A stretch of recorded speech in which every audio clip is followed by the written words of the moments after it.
नमस्कार दोस्तों, बाइबलवाणी.com में आपका स्वागत है। आपका अपना पॉडकास्ट और मैं हूं आपका दोस्त राजेश। आज हम सुनेंगे परमेश्वर के सुंदर और बहुत ही आशीषित वचन। लूका रचित सुसमाचार 15 अध्याय में एक बहुत ही खूबसूरत कहानी पाई जाती है जिसे प्रभु यीशु मसीह ने सुनाया। एक बहुत ही धनवान और प्रेमी पिता के 2 पुत्र थे। छोटे बेटे ने एक दिन कहा, मुझे मेरी संपत्ति दे दो, मैं अपने तरीके से जीना चाहता हूं। पिता ने उसको मना नहीं किया, क्योंकि प्रेम में कभी दबाव नहीं होता।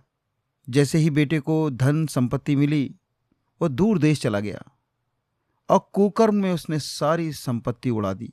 कुछ ही समय में वो कंगाल हो गया और साथ ही उस देश में जहां पर वो था वहां पर भयंकर घोर अकाल पड़ा।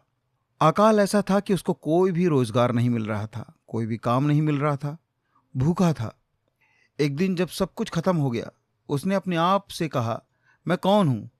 क्या मैं सिर्फ एक नौकर बनने के लिए पैदा हुआ था, जो मैं सूरों के बीच में भूखा बैठा हुआ हूं?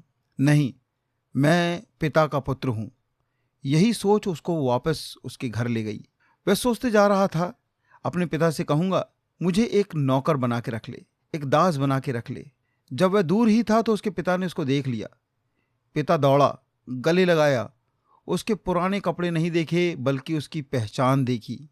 लेकिन इस बार कुछ अलग हुआ। पिता ने कहा, सिर्फ मेरा बेटा नहीं है, अब तू मेरा उत्तराधिकारी है। तूने खोकर सीखा है, गिरकर समझा है, अब मैं तुझे अधिकार देता हूं।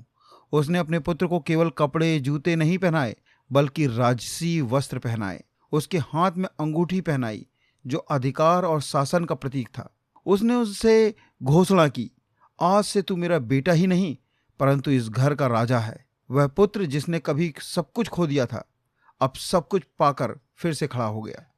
लेकिन इस बार अंतर था। पहले उसके पास दौलत थी, अब उसके पास पहचान और अधिकार था। उसने अपने पिता के घर को संभालना शुरू किया, न्याय से, प्रेम से, विनम्रता से, क्योंकि उसने गरीबी देखी थी और अब उसे अनुग्रह की कीमत पता थी। यह कहानी सिर्फ उस पुत्र की नहीं है, यह कहानी हमारी है। बाइबल कहती है, जितनों ने उसको ग्रहण किया उसने उन्हें परमेश्वर की संतान होने का अधिकार दिया। हम भी कई बार परमेश्वर से दूर चले जाते हैं अपने फैसले, पापों और गलतियों के कारण। लेकिन जब हम लौटते हैं, परमेश्वर हमें केवल माफ नहीं करता, वो हमें राजसी पहचान देता है।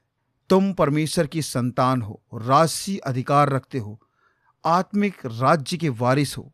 ध्यान रखो, तुम्हारा अतीत तुम्हारी पहचान तय नहीं करता, तुम्हारे पिता परमेश्वर का प्रेम तुम्हारी पहचान तय करता है। जिस दिन ये तुम समझ जाओगे कि तुम कौन हो, उसी दिन तुम अपने जीवन के राजा बन जाओगे। परमेश्वर ने हमें अधिकार दिया है। दोस्तों, अगर आप खुद को खोया हुआ महसूस कर रहे हैं तो वापस लौट आइए, क्योंकि आपके लिए सिर्फ माफी नहीं बल्कि राजसी अधिकार इंतजार कर रहा है। परमेश्वर ने उनको जो प्रभु को ग्रहण किए हैं उनको अपना पुत्र होने का अधिकार देता है। God bless you. सुनते रहे परमेश्वर के सुंदर वचन पास्टर राजेश के संग। फिर से मिलेंगे एक नई कहानी और एक नए सुंदर वचन के साथ। तब तक के लिए जय मसीह की।